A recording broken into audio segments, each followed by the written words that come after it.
But right now, we are going to do something on Greenland, whether they like it or not, because if we don't do it, Russia or China will take over Greenland, and we're not going to have Russia or China as a neighbor. World talks पर खुशामदीद। आज हम 2026 के एक बहुत ही हैरान कुन आलमी मसले पर बात करेंगे, अमेरिका और ग्रीनलैंड के तनाज़े पर, जो डोनाल्ड ट्रंप के एक बयान के बाद शुरू हुआ। ट्रंप ने कहा कि अमेरिका को ग्रीनलैंड पर कंट्रोल हासिल करना चाहिए, लेकिन ऐसा क्यों? दुनिया ने क्या रद्द अमल दिया और ये बर्फ से ढका जजीरा इतना अहम क्यों है? 2026 के शुरू में अमेरिकी सदर डोनाल्ड ट्रंप ने दुनिया को हैरान कर दिया। उन्होंने कहा कि अमेरिका को ग्रीनलैंड पर कंट्रोल हासिल करना चाहिए। ग्रीनलैंड एक बड़ा बर्फानी जजीरा है जो डेनमार्क के तहत आता है, लेकिन अमेरिका और नेटो के लिए इसकी फौजी अहमियत बहुत ज्यादा है। ट्रंप का कहना था कि ये अमेरिका की कौमी सलामती के लिए जरूरी है। अमेरिका को यहाँ ताकतवर बनने की जरूरत है और अगर जरूरत पड़ी तो जबरदस्ती भी हो सकती है। दुनिया ने फौरन और सख्त रद्द अमल दिया। डेनमार्क और ग्रीनलैंड दोनों ने साफ कहा कि ग्रीनलैंड अमेरिका के कब्जे में नहीं जाएगा।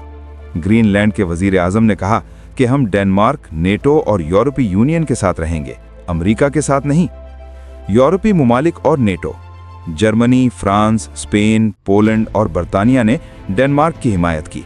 उन्होंने कहा किसी मुल्क की जमीन पर जबरदस्ती कब्जा गलत है, बैनुल अक़वामी कानून का एहतराम होना चाहिए।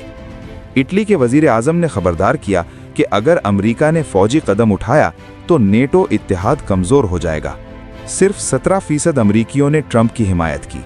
ज्यादातर लोगों को लगा कि इससे नेटो से ताल्लुकात खराब होंगे। रूस ने कहा कि अमेरिका और नेटो की सरगर्मियां इसके लिए खतरा है। यह सब जाहिर करता है कि दुनिया ताकत के बजाय इत्तेहाद और कानून को तरजीह देती है। ट्रंप खास तौर पर ग्रीनलैंड पर नजर क्यों रखे हुए हैं?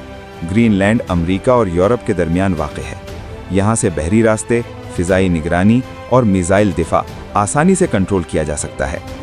ट्रंप का कहना था कि इससे अमेरिका मजबूत होगा, रूस और चीन को रोका जा सकेगा, नेटो मजीद ताकतवर बनेगा।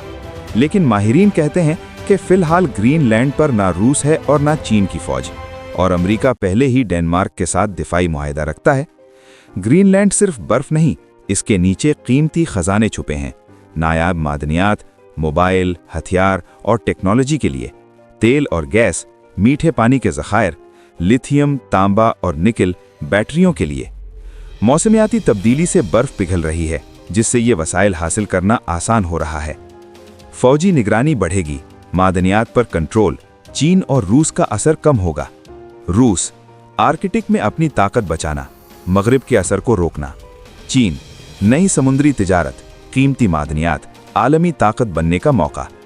यूरोपीय यूनियन और नेटो, यूरोप कहता है कि हम कब्जे के बजाय इत्तेहाद चाहते हैं। उन्हें डर है कि अगर जमीन पर कब्जे शुरू हुए तो नेटो टूट सकता है। तो असल बात यह है कि ग्रीनलैंड सिर्फ बर्फानी जजीरा नहीं, बल्कि आलमी सियासत का अहम मैदान है।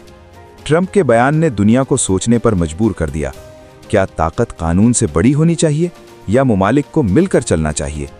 अगर आपको ये वीडियो पसंद आई हो तो लाइक करें, चैनल को सब्सक्राइब करें, कमेंट में अपनी राय दें।